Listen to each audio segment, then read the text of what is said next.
வணக்கம் சிம்மராசி நண்பர்களே. இந்த 2025வது வருடத்தில் மே மாதம் 11ஆம் தேதி குரு பெயர்ச்சி ஆக போகுதுங்க. உங்களுடைய ராசிக்கு 10வது ராசியில் தான் இவ்வளவு நாள் இருந்தார். அதாவது ரிஷப ராசியில் இருந்தார். இப்போ 11வது ராசியான மிதுன ராசிக்கு பெயர்ச்சி ஆக போகிறார். இதனால உங்களுக்கு என்ன மாதிரியான பலன்கள் கிடைக்க போகுது அப்படிங்கிறத தான் இந்த பதிவில் நாம் இப்போ பார்க்க போகிறோம். குரு பகவானை பொறுத்தளவுக்கு எப்பயுமே அற்புதமான கிரகம் அப்படின்னு பெயர் எடுத்த ஒரு கிரகம், ரொம்ப சுபமான பலன்களை கொடுக்கக்கூடிய கிரகம்னு பெயர் எடுத்த கிரகம். அதனால் குரு பகவானுடைய அருள் இருந்தாலே நமக்கு சகல பாக்கியமும் கிடைச்சிடும். நமக்கு கிடைக்காதது எதுவுமே இருக்காது. அவ்வளோ அற்புதமான பலன்களை கொடுக்கக்கூடியவர் தான் குரு பகவான். சந்தோஷம் அப்படின்னு சொல்கிறோம்ல, எனக்கு சந்தோஷமே இல்லை அப்படின்னு சொன்னால் அது ராகு செய்கிற வேலை.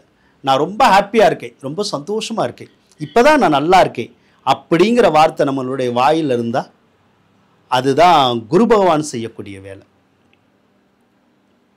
அப்போ குரு பகவான் சந்தோஷத்தை கொடுப்பாரு, செல்வத்தை கொடுப்பாரு, செல்வாக்கியத்தை கொடுப்பார், கவலைகளை தீர்த்து வைப்பார், கஷ்டங்களை தீர்த்து வைப்பார், பொருளாதாரத்தை ரொம்ப உயர்வாக கொடுப்பார், மகிழ்ச்சியான சம்பவங்களை கொடுப்பார். அந்த மாதிரி ஒரு அற்புதமான கிரகம் தான் குரு பகவான். அந்த குரு பகவான் நல்ல இடங்கள்ல இருக்கிற போது கண்டிப்பாக நமக்கு அற்புதமான பலன்கள் கிடைச்சிடும். கெட்ட இடங்கள்ல இருக்கிற போது அதனுடைய பலன்களை அவர் குறைச்சிருவார் அல்லது கெடுபலனாக கொடுக்க ஆரம்பிச்சிருவார். இப்போ ஏற்கனவே குரு பகவான் உங்களுடைய ராசிக்கு 10வது ராசியில் தான் இருந்தார். 10வது ராசிங்கிறது கேந்திராதிபத்திய தோஷத்தை உருவாக்கக்கூடிய ஒரு நிலைமை குரு பகவானுக்கு.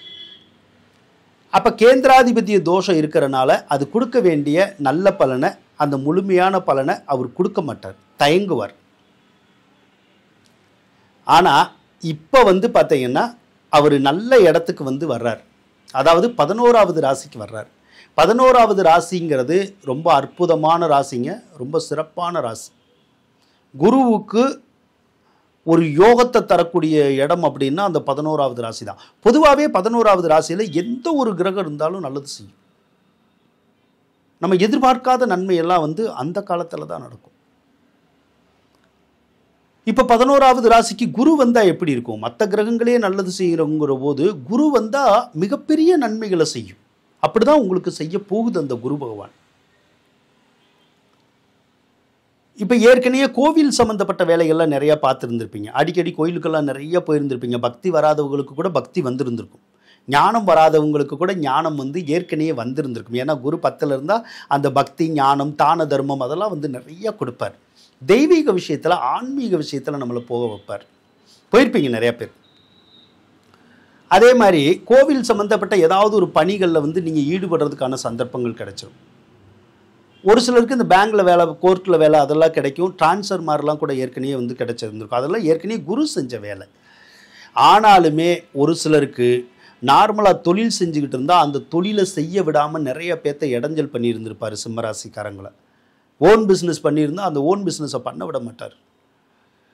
பண்ண விடாமல் உங்களுக்கு நிறைய கஷ்டத்தை கொடுத்துருந்துருப்பார். தொழில் அப்படி முடங்கி போகிற மாதிரியான சூழ்நிலைகள் ஏற்கனவே வந்திருந்திருக்கும். அப்போ தொழில் முடங்குச்சுனாலே காசு பணம் முடங்கிடும்ல, அப்போ காசு பணத்துக்கு கஷ்டம் வந்துடும்ல. அந்த வேலையை ஏற்கனவே கேந்திராதிபத்திய தோஷத்தினால 10வது இடத்துல இருந்தபோது செஞ்சார் அவர். அதே மாதிரி நல்ல வேலை பார்த்துக்கிட்டு இருந்தவங்களுக்கு வேலையை பிடிச்சி காலி பண்ணி விட்டார். எங்கே வேலை பார்த்தோமோ அங்கே வேலை போயிடும். நம்மளே ஒன்று வெளியே வந்துடுவோம், இல்லைன்னா கம்பெனிக்காரனே நம்மளை தூக்கி விட்ருவான். ஒரு சிலருக்கு நிறைய பேர்த்துக்கு டிரான்ஸ்ஃபர் எல்லாம் கூட கிடைச்சிருந்துருக்கும். அந்த மாதிரி டிரான்ஸ்ஃபர் கிடைச்சவங்க தப்பிச்சிங்க. டிரான்ஸ்ஃபர் கிடைக்கலைன்னா உங்களுக்கு நிறைய பிரச்சனைகள் இருந்திருந்திருக்கும் ஏற்கனவே வேலை செய்கிற இடத்துல. அதெல்லாம் ஏற்கனவே அவர் பார்த்த வேலை தான். சரி, அதே மாதிரி கரும தோஷத்தை கொடுத்துருக்கோம் ஏற்கனவே. கரும தோஷம்னா வீட்டில் யாருக்காவது வயசு கொஞ்சம் அதிகமாக இருந்து உடம்பு சரியில்லாமல் போனால் அவங்கள காப்பாற்ற முடியாது. அந்த மாதிரியான வேலைகளையும் குரு தான் பார்த்தார். ஆனால் இனிமேல் அப்படி வேலையெல்லாம் பார்க்க மாட்டார். அதாவது தொழில் ஸ்தானத்தில் பிரச்சனை பண்ணுறது, பொருளாதாரத்தில் பிரச்சனை பண்ணுறது வேலையெல்லாம் இனிமேல் அவர் பார்க்க மாட்டார். அப்போ இனிமேல் எல்லாமே உங்களுக்கு சாதகமான வேலைகளை தான் பார்ப்பார். சாதகமான வேலைன்னா அவருடைய வேலை என்ன தெரியுமா? பணத்தை கொடுக்கறது தான் அவருடைய வேலை. அப்போ பணத்தை இனிமேல் கொடுப்பாரா? கண்டிப்பாக கொடுப்பார். எவ்வளோ பணம் கொடுப்பார்? அப்படியெல்லாம் ஒரு கணக்கு கிடையாது. அதுக்காக நம்ம கோடி கோடியாக வேணும்னு நினச்சா அப்படியெல்லாம் கிடைக்காது. அந்த ஒருத்தர் சொல்லுவாங்க, உனக்கு கோடி கோடியாக கிடைக்க போகுது, உங்களுக்கு கொட்டுன்னு கொட்ட போகுது அப்படின்லாம் சொல்லுவாங்க. அப்படியெல்லாம் அது உண்மை கிடையாதுங்க. கொட்டன்லாம் கொட்டாது. எங்கேருந்து கொட்ட போகுது? நார்மலாக நமக்கு பணம் கிடைச்சாலே போதும், நம்மளுடைய கஷ்டம் தீர்ந்தாலே போதும். அந்த வேலையை குரு பார்ப்பார். பொருளாதார விஷயத்தை சரி செஞ்சு விடுவார். ஏதோ ஒரு விஷயத்தில் உங்களுக்கு தேவையான பணத்தை கொடுப்பாரு, அல்லது தேவைக்கு அதிகமாக கொஞ்சம் பணத்தை கொடுப்பார். அப்போ என்ன நடக்கும்? அந்த இடத்துல வேலை இல்லாதவங்களுக்கு வேலை கிடைச்சிருமா? கிடைச்சிரும். வேலையில் இருக்கவங்களுக்கு பதவி உயர்வு, சம்பள உயர்வு கிடைக்குமா? கண்டிப்பாக கிடைக்கும். டிரான்ஸ்ஃபர் எதிர்பார்க்குறவங்களுக்கு கிடைக்குமா? கண்டிப்பாக இருக்கும். தொழில் இல்லாதவங்களுக்கு புதுசாக தொழில் வைக்க முடியுமா? முடியும். ஏற்கனவே தொழில் முடங்கி போச்சே, ஓடலையே, இனிமேல் ஓடுமா? ஓடும், நல்லா ஓடும். அப்போ தொழிலில் இருக்கிற போட்டி பொறாமைகள்லாம் இனிமேல் விலகுமா? விலகும். கஸ்டமர்ஸ் எல்லாம் கூடுவாங்களா? கண்டிப்பாக கூடுவாங்க. தொழில்னால ஆதாயம் இருக்கா? கண்டிப்பாக இருக்கு. அப்போ வேலை தொழில் மூலமாக நல்ல வருமானம் வர ஆரம்பிக்கும் இனிமேல். அப்போ வருமானம் வர்ற போது நமக்கு தேவையான விஷயங்கள் பூராமே கிடைச்சிரும். ஏன்னா காசு தானே மெயின். காசு இருந்தாலே அத்தனையும் நம்மகிட்ட வந்துடும்ல. ஒரு சில விஷயம் வராது காசு இருந்தால் கூட, ஆனால் கிட்டத்தட்ட நிறைய விஷயங்கள் வந்துடும் நமக்கு. அப்போ காசு வரபோது கடன் காட்சிகள் பொதுவாக அடையும். அப்போ இனிமேல் கடன் காட்சிகள் உருவாகாது. இருக்கிற கடன் கூட அடைய தான் பார்க்கும். அப்போ கடன் அடையுமானா? கண்டிப்பாக கடன் அடையும். அதே மாதிரி வேறு எந்த வகையிலெல்லாம் குரு பகவான் காசு கொடுப்பாருன்னா, அதிர்ஷ்டகரமான வாய்ப்புகளில் எதாவது கொடுப்பாரான்னா கொடுப்பார். ஒரு சிலருக்கு லாட்ரியில் காசு கொடுக்கலாம். லாட்ரி நம்ம ஸ்டேட்டில் இல்லை, பட் அடுத்த ஸ்டேட்டில் இருக்க, அடுத்த கண்ட்ரியிலெல்லாம் கூட இருக்குது. நம்ம ஆளுங்க அங்கெல்லாம் கூட இருக்காங்க. ஸோ அங்கெல்லாம் இருக்கிறவங்களுக்கு ஏதோ ஒரு விஷயத்தில் அந்த மாதிரியான பாக்கியங்களில் காசு கிடைக்கலாம். வணக்கம் நண்பர்களே. 2019 வருடத்திலிருந்து அஸ்ட்ரோவேல்ட் அப்படிங்கிற யூடியூப் சேனல் தொடங்கி ஜோதிடத்துக்கான அந்த வீடியோ பதிவுகள் எல்லாமே இதுவரைக்கும் போட்டுக்கிட்டே தான் இருக்கேன். ஆனால் ஒரு சில காரணங்களால் அந்த அஸ்ட்ரோவேல்ட் அப்படிங்கிற சேனலில் இனிமேல் பதிவுகள் போடுறது கொஞ்சம் குறையும். காரணம் என்னென்னா, அந்த சேனலை தொடர்ந்து நடத்துறதுல ஒரு சில சிரமங்கள் இருக்குது. அதனால் அந்த சேனலை கைவிட்டுட்டு வேறு புதிய ஒரு சேனலான அஸ்ட்ரோவேல்டு 2 அப்படிங்கிறத நான் இப்போ தொடங்கியிருக்கேன். அந்த சேனலில் தான் இனிமேல் ரொம்ப கண்டென்ட் நல்லா இருக்கிற மாதிரியான வீடியோஸ் கொடுக்குற மாதிரி இருக்குது. இப்போயே நிறைய வேலையை விட்டுட்டு தான் நிறைய எஃபோர்ட்ஸ் போட்டு நான் வீடியோ பதிவுகள் போட்டுக்கிட்டு இருக்கேன் ஜோதிட சம்மந்தமாக. இதை அந்த அஸ்ட்ரோவேல்டு சேனலில் இன்னும் நல்லா பண்ணணும் அப்படிங்கிற ஒரு எண்ணத்தோடு அந்த சேனலை தொடங்கியிருக்கேன். அதனால் இனிமேல் பதிவுகள் அனைத்துமே அந்த சேனலில் தான் அதிகமாக வரும். அதனால் அஸ்ட்ரோவேல்டு 2 அப்படிங்கிற சேனலை தயவு செய்து மறக்காமல் சப்ஸ்கிரைப் பண்ணிடுங்க. கூடவே அந்த பெல் பட்டனையும் ப்ரெஸ் பண்ணிடுங்க.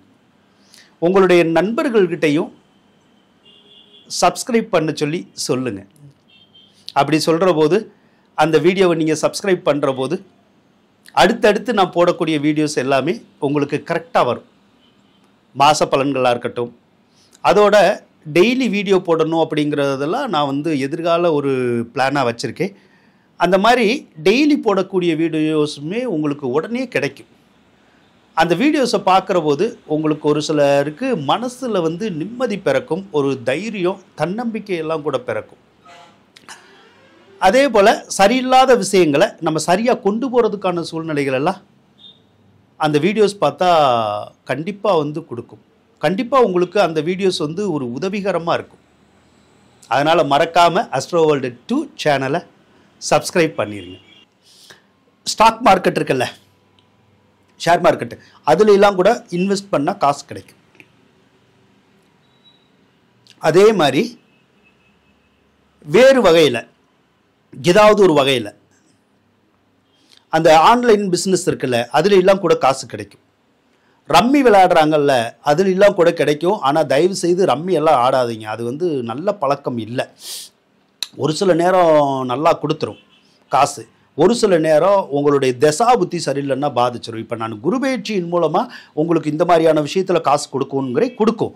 ஆனால் ஒருவேளை உங்களுக்கு உண்மையிலேயே தசா புத்தி படி குரு மோசமாக இருந்து ஏதாவது தசை நடத்துச்சுன்னா கண்டிப்பாக அந்த ரம்மியில் காசு கொடுக்காது, வேறு லாட்ரி ரேஸில் வந்து காசு கொடுக்காது. அதனால நீங்கள் போங்க, உங்களை வேணாங்கள எதையும் வந்து அளவோடு வச்சுக்கங்க. தயவுசெய்து அந்த ஆன்லைன் ரம்மிங்கிறதுக்கெல்லாம் போகாதீங்க. பொதுவாகவே அந்த சீட்டாட்டம் அப்படிங்கிற லைனுக்கே போகாதீங்க. வேறு வழியில் நல்லா உழைச்சி சம்பாதிக்க பாருங்கள். கண்டிப்பாக அது காசு கொடுக்குங்கிறனால நல்லா உழைப்போம், நல்லா சம்பாதிப்போம், நல்லா முன்னேறுவோம்.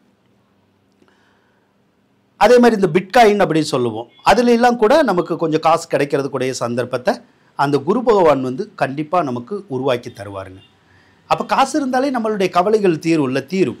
அதே மாதிரி சொத்து பத்துக்கள் சேருமா? கண்டிப்பாக சேரும். வீடு கட்ட முடியாதவங்களுக்கு வீடு கட்ட முடியும், வாகனம் வாங்க முடியாதவங்களுக்கு வாகனம் வாங்க முடியும். ஏதோ ஒரு வகையில் வீடு, வாகனம், நகை, நட்டு, செல்வம், செல்வாக்கியம் எல்லாத்தையுமே அந்த குரு பகவான் வந்து உங்களுக்கு கொண்டு வந்து கொடுப்பார். அதனால இந்த குரு பெயர்ச்சியின் மூலமாக சுகபோகமாக வாழக்கூடிய ஒரு ராசி அப்படின்னா சிம்ம ராசியை சொல்லலாம். கண்டிப்பாக ரொம்ப சுகபோகமாக வாழும். எடுத்த காரியத்திலலாம் வெற்றி கிடைக்குங்க, நல்லா இருக்கும். கோர்ட்டு கேஸு, வம்பு வழக்கெல்லாம் ஏற்கனவே இருந்துச்சுன்னா அதெல்லாம் நம்ம ஜெயிச்சிருவோம். தோக்குற மாதிரி போனால் கூட நம்ம தோக்க மாட்டோம். அப்போ அதில் வெற்றி பெறக்கூடிய வாய்ப்புகளை வந்து நமக்கு கொடுக்கும். அதே மாதிரி பெரியோர்கள்னால ஆதாயம், உதவி அதெல்லாம் வந்து ஈஸியாக கிடைக்கும். குழந்தைகள்னால நன்மை, பெற்ற பிள்ளைகள்னால நன்மை, பிள்ளைகளுக்கும் நமக்கும் இருந்த கசப்பான உறவுகள்லாம் மாறி ஒரு நல்ல உறவு கிடைக்கும். அதே மாதிரி பிள்ளைகள்னால வந்து மகிழ்ச்சியை வந்து நம்ம அடையக்கூடிய ஒரு தருணம் தான் இது. கோவில் சம்பந்தப்பட்ட விஷயத்தில் நன்மைகள் நடக்கும். அதே மாதிரி கடன் காட்சி பேங்க்ல எல்லாம் இருந்துச்சுன்னா அதெல்லாம் தீர்ந்துடும். ஆக இந்த குருபெயர்ச்சியை பொறுத்தளவு சகல பாக்கியத்தை கொடுக்குற மாதிரி தான் இருக்குது. வேலையை கொடுக்கும், தொழிலை கொடுக்கும், காசு பணத்தை கொடுக்கும், செல்வம், செல்வாக்கியம், சொத்து சுகம் அத்தனையுமே கொடுக்குற அமைப்பில் தான் உங்களுக்கு இருக்குது அப்படின்னு சொல்லி கூறிக்கொண்டு விடைபெறுகின்றேன். நன்றி, வணக்கம். இந்த பதிவு உங்களுக்கு பிடிச்சிருக்குன்னு நினைக்கிறேன். இந்த பதிவு பிடிச்சிருந்தா லைக் பண்ணுங்கள், மறக்காமல் சப்ஸ்கிரைப் பண்ணுங்கள். நீங்கள் சப்ஸ்கிரைப் பண்ணாதான் அடுத்தடுத்து எனக்கு வீடியோ போடுறதுக்கு வந்து கொஞ்சம் இன்ட்ரெஸ்ட் வரும். அதே போல் சப்ஸ்கிரைப் பண்ணால் மட்டும் பத்தாது, அந்த பெல் பட்டனையும் ப்ரெஸ் பண்ணிடணும். அப்படின்னா தான் நான் ஒரு வீடியோ போட்டால் நான் வீடியோ போட்டுட்டேங்கிறதுக்கான ஒரு நோட்டிஃபிகேஷன் வந்து உங்களுக்கு ஒரு மெசேஜ் மாதிரி ஒன்று வரும். அந்த மெசேஜ் வர்ற போது நீங்கள் அதை போய் பார்த்தீங்கன்னாலே என்னோடய வீடியோஸ் வந்துடும்.